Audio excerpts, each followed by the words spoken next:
السلام عليكم ورحمة الله وبركاته. إن الحمد لله وحده والصلاة والسلام على من لا نبي بعده. أما بعد, online offline আমাদের সাথে উপস্থিত আছেন যে সমস্ত দর্শক এবং শ্রোতা, আমরা আজকে জুমার পরে আপনাদেরই দেওয়া কিছু প্রশ্ন নিয়ে বসেছি। সেগুলো নিয়ে আমরা ইনশাআল্লাহ উত্তর খোঁজার চেষ্টা করবো বিইজনিল্লাহি তাআলা।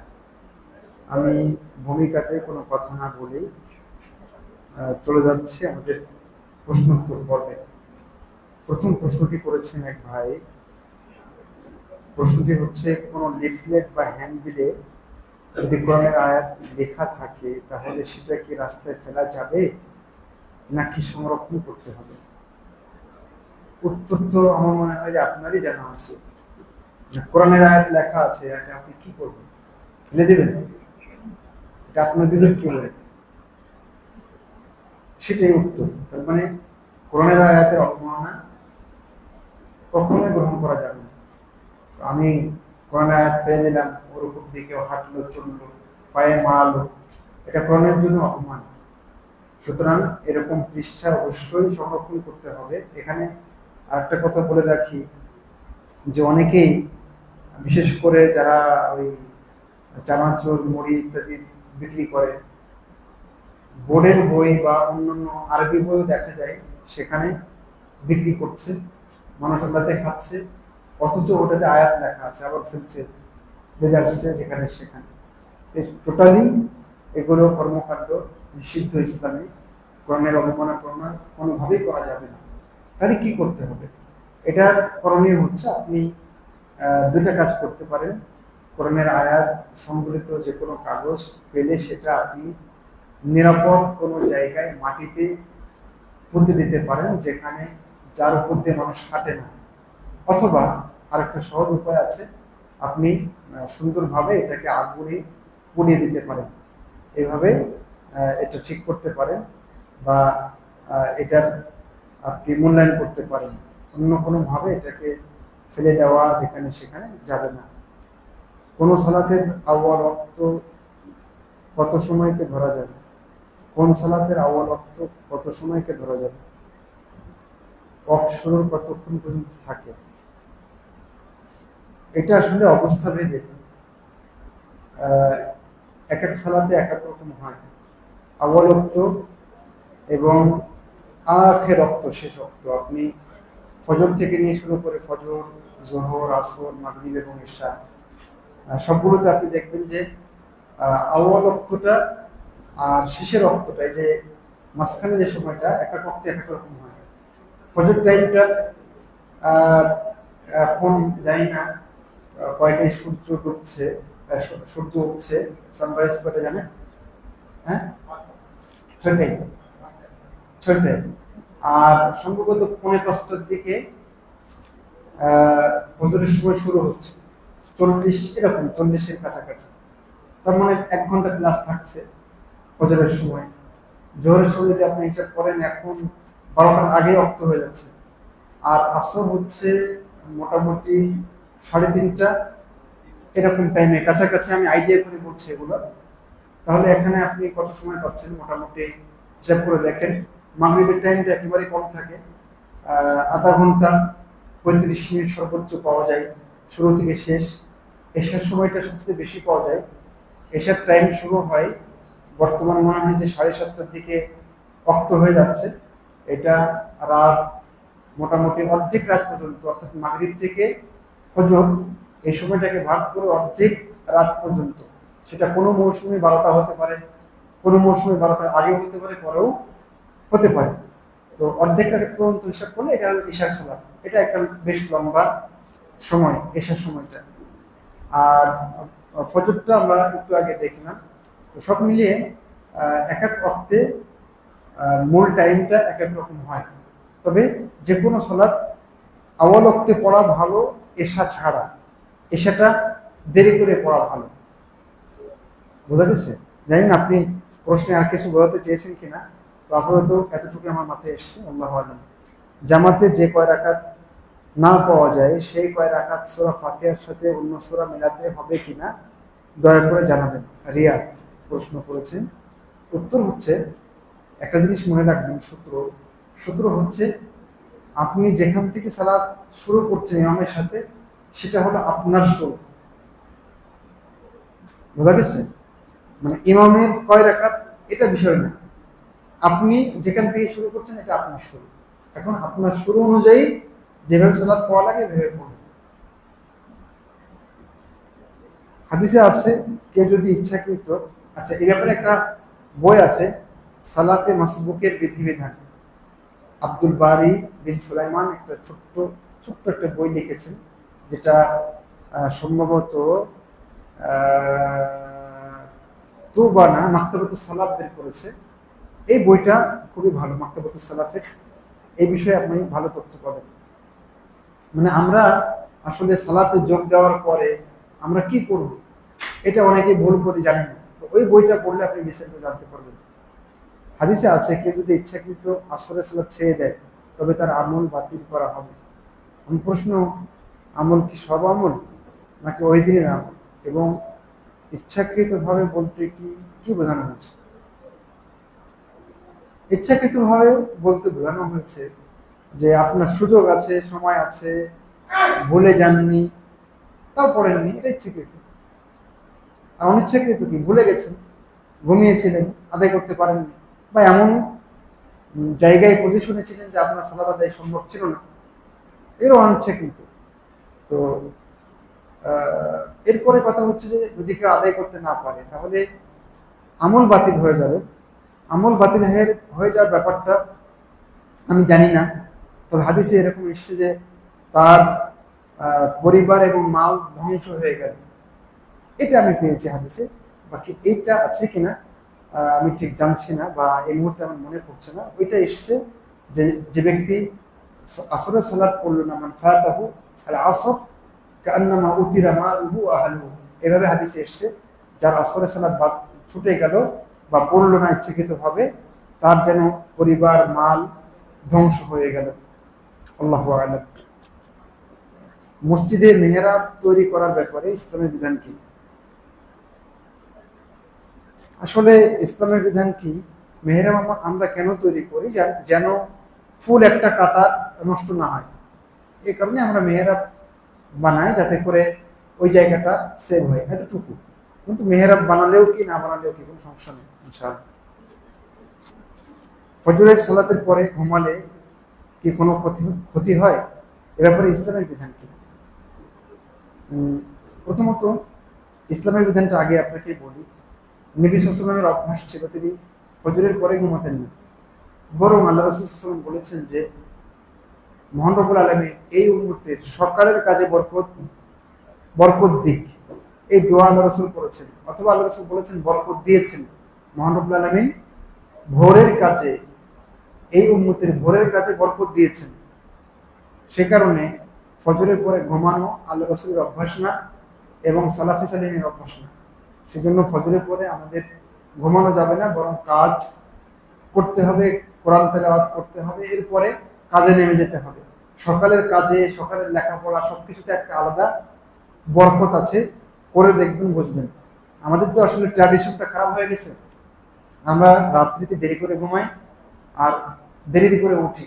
সেজন্য আমাদের স্কুল শুরু হয় 10টায়, সকালে হওয়া দরকার ছিল, ওই সময় ব্রেন ফ্রেশ থাকে, বাচ্চারা ঘুমাবে আগে, বাড়িতে ঘুমানোর অভ্যাস করতে হবে আগে, উঠতে হবে দ্রুত।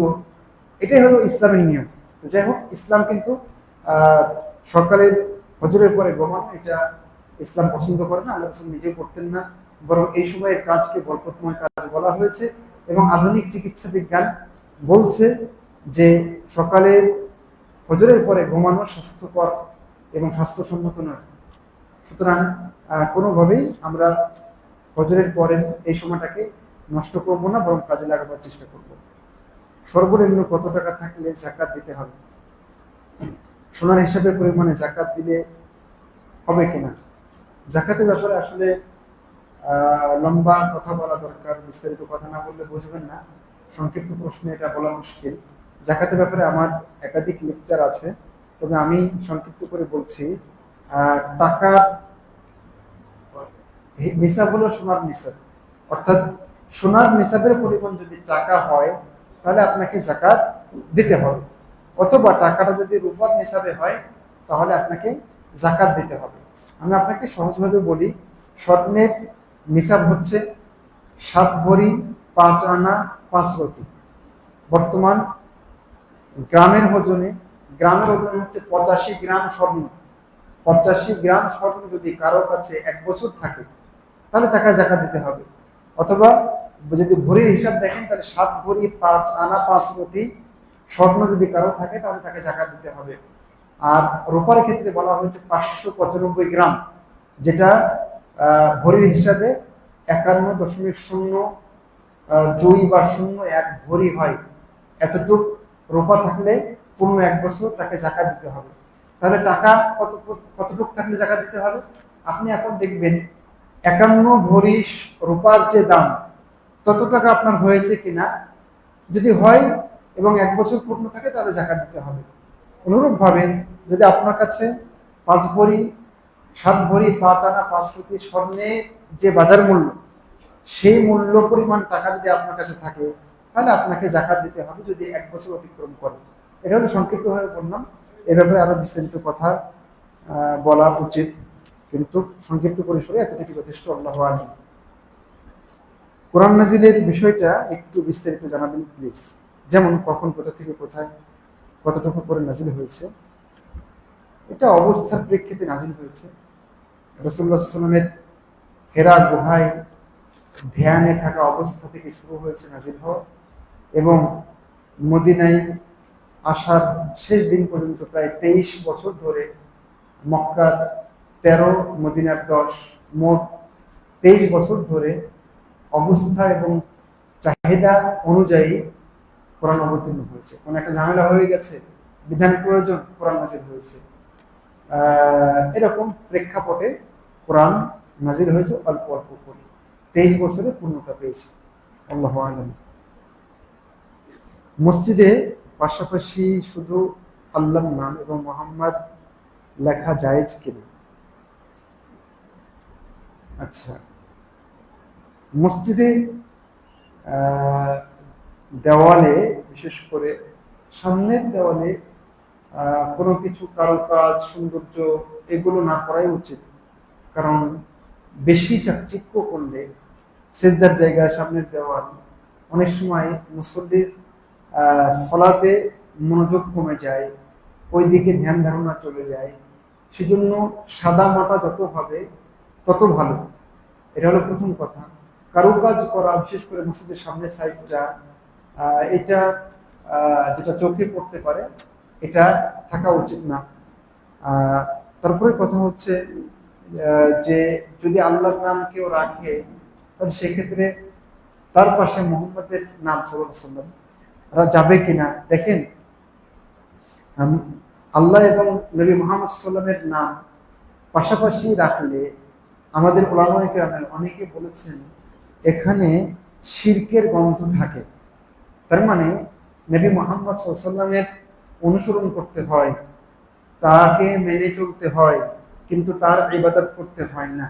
নবী মুহাম্মদ সাল্লাল্লাহু আলাইহি ওয়াসাল্লাম সৃষ্টি, মহান রব্বুল আলামিন হলেন স্রষ্টা। কথা বোঝা গেছে? সুতরাং উভয়ের সাথে তুলনা হয় না। আমরা আল্লাহর ইবাদত করি, কিন্তু আল্লাহ রাসূলের দেখানো পদ্ধতিতে করি। তাকে শ্রদ্ধা করতে হয়, তাকে মেনে চলতে হয়, তার কথা শুনতে হয়, তার প্রতি সর্বোচ্চ শ্রদ্ধা দেখাতে হয়। কিন্তু তার মানে এই না যে মহানবুল আলমীর এবং নবী মুহাম্মদ সাল্লাল্লাহু আলাইহি ওয়াসাল্লাম একই স্তরে। নাউযুবিল্লাহ, এটা বিশ্বাস করা আমাদের ঠিক হবে না। যদি কেউ এই বিশ্বাস থেকে লেখে তাহলে শিরিক হয়ে যাবে। আর যদি কেউ এর এমনি দিয়েছে, দিলাম যেহেতু আল্লাহকে আমরা মানি, রাসূল সাল্লাল্লাহু আলাইহি ওয়াসাল্লামের কথা আমরা শুনি, হাদিস কোরআন মানি, এই জন্য দিলাম, তারপরে এটা অপছন্দনীয়, এভাবে দেওয়া ঠিক হবে না। আপনি লিখতে পারেন আল্লাহু আকবার, লিখতে পারেন, সুন্দর হয়। আপনি লিখতে পারেন লা ইলাহা ইল্লাল্লাহ মুহাম্মাদুর রাসূলুল্লাহ।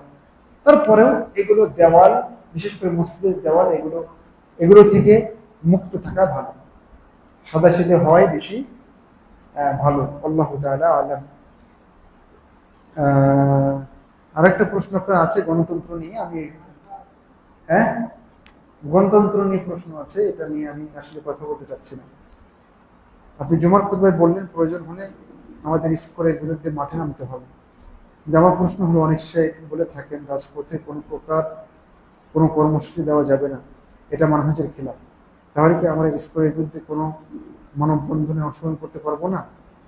অথচ আমাদের রাষ্ট্র কাঠামোই এমন যে রাজপথে প্রতিবাদ। মাঠে নামা বলতে আমি ময়দানে বের হয়ে যেতে বলিনি।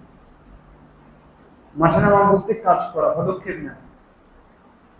মানে যত বৈধ, আমি কিন্তু এই কথাও বলেছি, ওটা আপনি ধরেননি, ওটা আপনার নেওয়া দরকার ছিল। আমি বলেছি বৈধ যত পন্থা আছে আমরা অবলম্বন করব। সেটা সরকারকে বলে হোক, জুমার খুতবা যেমন আজকে বলেছি, সবাই যদি বলি তাহলে মানুষ সজাগ হবে। তো এইভাবে আমরা করতে পারি। আর যে জায়গাগুলো বিশেষ করে প্রতিবাদের ব্যাপারটা, রাস্তায় নামার ব্যাপারটা, এটা নিয়ে অবশ্যই সালাফে ওলামায়ে কেরামের মধ্যে অনেক কথা আছে যে এইভাবে আমরা নামতে পারবো কিনা। তবে বিশেষ করে মানববন্ধন যদি এরকম হয় যে কারো ডিস্টার্ব না করে, রাস্তার মানুষের ক্ষতি না করে, পথ না আটকে যদি করা যায়, তাহলে সেটা শান্তিপ্রিয় হলে গ্রহণযোগ্য হতে পারে। তবে মাঠে নামা, মিছিল করা, এগুলো বেশিরভাগ সালাফে আলেম পছন্দ করেন।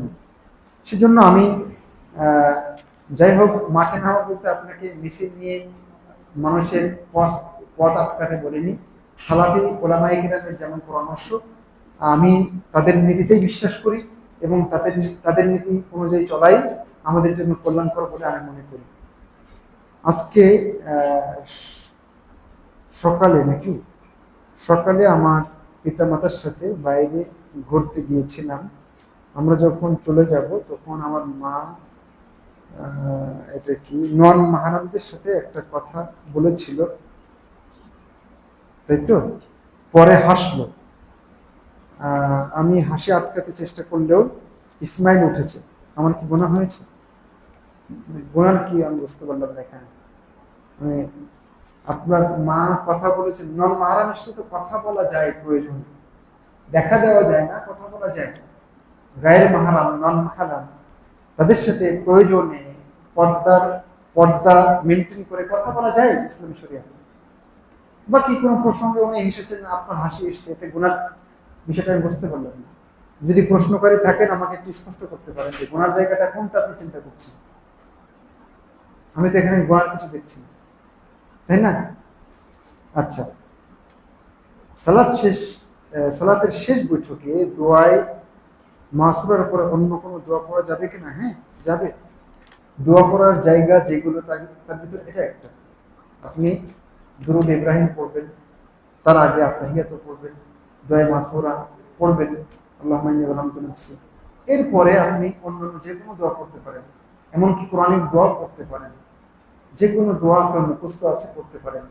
রব্বির হামহুমা কামা রাব্বায়ানি সগীরা, রব্বানা আতিনা ফিদ দুনিয়া হাসানাহ ফিল আখিরাতি হাসানাহ, ইত্যাদি যত দোয়া আপনার মুখস্থ আছে এখানে পড়তে পারেন। এটা দোয়ার একটা গুরুত্বপূর্ণ জায়গা। মসজিদে ঢুকেই 2 রাকাত নামাজ পড়ার নিয়ম আমাদের দেশে অধিকাংশ মসজিদে নিয়ম আছে, কিন্তু আমাদের দেশে অধিকাংশ মসজিদে মাগরিবের পরে এরকম সিস্টেম নাই সম্ভবত, বা খুতবাতে এরকম নাই। করণীয় কি? সম্ভবত এরকম প্রশ্নটা উনি করতে চাচ্ছেন। উত্তর হচ্ছে, এই ব্যাপারে অনেক হাদিস এসেছে।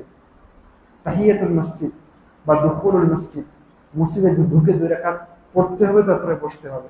আল্লাহ রাসূল বলেছেন, ইযা দাখালা আহাদুকুমুল মসজিদা ফালা ইয়াজলিস হাত্তা ইয়ারকা রাকাতাইন। 2 রাকাত না পড়ে যেন তোমাদের কেউ মসজিদে ঢুকে না বসে। নবী সাল্লাল্লাহু আলাইহি ওয়াসাল্লাম নিষেধ করেছেন না বসতে, এবং রাসূল সাল্লাল্লাহু আলাইহি ওয়াসাল্লাম নিজে এই আমলটা করতেন, সাহাবায়ে কেরাম করতেন। সেজন্য আমরা যে কোনো সালাতে বা যে কোনো উদ্দেশ্যে মসজিদে প্রবেশ করলেই আমরা 2 রাকাত সালাত পড়বো। যদি বসি, ঢুকলাম বের হয়ে চলে গেলাম, সেটা ভিন্ন বিষয়। কিন্তু মসজিদে ঢুকলাম, বসবো, সময় কাটাবো, তাহলে 2 রাকাত সালাত পড়ে বসাই উচিত, এটাই সুন্নাহ। আর মাগরিবের ব্যাপারে একটা হাদিস পাওয়া যায় যে মসজিদে নববীতে সাহাবায়ে কেরাম এত বেশি পরিমাণ মাগরিবের আজানের পরে ফরজ সালাতের আগে এত বেশি পরিমাণ 2 রাকাত সালাত আদায় করতেন, এত বেশি পরিমাণ সাহাবী। একজন সাহাবী বলছেন, আমি এসে মনে করলাম মনে হয় মাগরিবের ফরজ হয়েই গেছে, সবাই দেখি সুন্নাত পড়ে। এতে বোঝা যায় যে মাগরিবের পরে এই সুন্নাত আছে, সব সময় এটা আছে। এমনকি নিষিদ্ধ অক্ত যে সময় সালাত পড়া যায় না, এরকম সময় প্রবেশ করলেও 2 রাকাত তাহিয়াতুল মসজিদ পড়তে হয়।